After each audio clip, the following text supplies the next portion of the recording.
Did you know that out of the last 5 major global economic superpowers, none have maintained their unchallenged dominance for more than 150 years? The shift from one financial titan to the next isn't an accident of history, it's a repeating pattern rooted in predictable forces. By the end of this video, you'll not only understand the fundamental principles that elevate nations to unimaginable wealth and power, but also the insidious cracks that inevitably lead to their decline. More importantly, you'll gain a powerful framework to recognize these same forces at play in today's rapidly evolving global economy. Economic empires often begin with a powerful combination of geographic advantage and groundbreaking innovation. Consider the Roman Empire. Its control of the Mediterranean provided unparalleled trade routes, while its engineering prowess built roads, aqueducts, and infrastructure that facilitated commerce and solidified its grip across a vast territory. This strategic positioning and practical ingenuity created a formidable economic engine, leading to an estimated peak GDP of 25 to 30% of the world's total output during the Pax Romana. Similarly, the Dutch Golden Age in the 17th century was fueled by their innovative flight cargo ship, requiring fewer crew and maximizing cargo space, drastically reducing shipping costs. Their strategic location at the mouth of the Rhine and Maas rivers made them the gateway to European trade, transforming Amsterdam into the world's primary port and financial hub. These initial advantages didn't just provide wealth, they created a compounding effect, attracting talent and capital.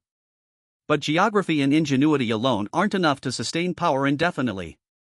The true engine of prolonged economic supremacy lies in sophisticated financial systems, open trade, and adaptable governance.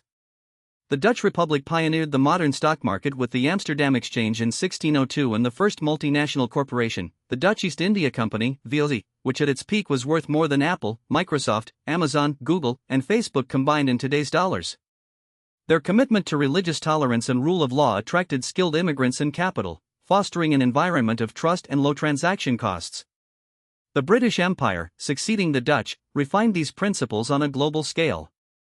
Its naval power ensured open sea lanes for its vast merchant fleet, while institutions like the Bank of England, established in 1694, provided financial stability and facilitated borrowing. They championed free trade, creating a global network that disproportionately benefited British manufacturing and finance, exporting goods and importing raw materials from an empire spanning a quarter of the world's land area and population by 1920. However, the very mechanisms that create prosperity can also sow the seeds of destruction. Excessive debt, rampant corruption, and imperial overreach are common precursors to decline. The Spanish Empire, despite extracting an estimated 16,000 tons of silver from the Americas between 1500 and 1800, ultimately faltered. Instead of investing in productive capacity, much of this wealth was spent financing expensive wars across Europe, leading to rampant inflation and a failure to develop a robust domestic economy. This resource curse left Spain economically hollowed out, despite its vast riches. Rome, too, suffered from overreach and internal decay. The enormous cost of maintaining its vast legions, deployed across thousands of miles, drained state coffers.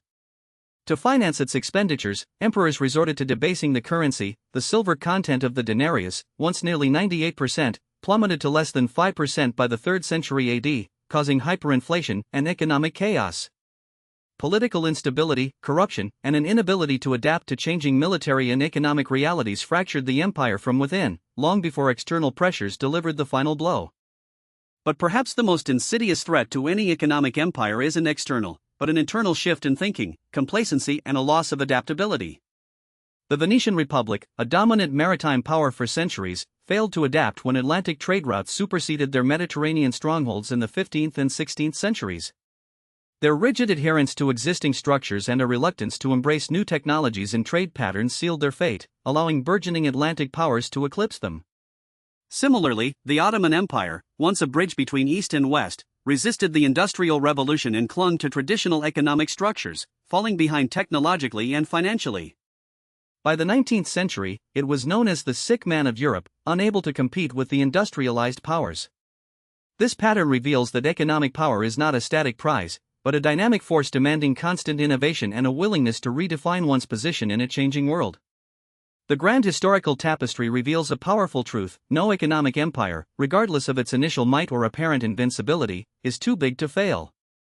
Their rise is often marked by innovation, adaptability, and sound governance, while their fall is usually preceded by complacency, overreach, and a rigid inability to adapt to new global realities. The core lesson isn't about specific nations, but about universal principles. Economic power is cyclical, a constant ebb and flow driven by these predictable forces. Next, we'll delve into whether today's global economic powers are showing similar warning signs.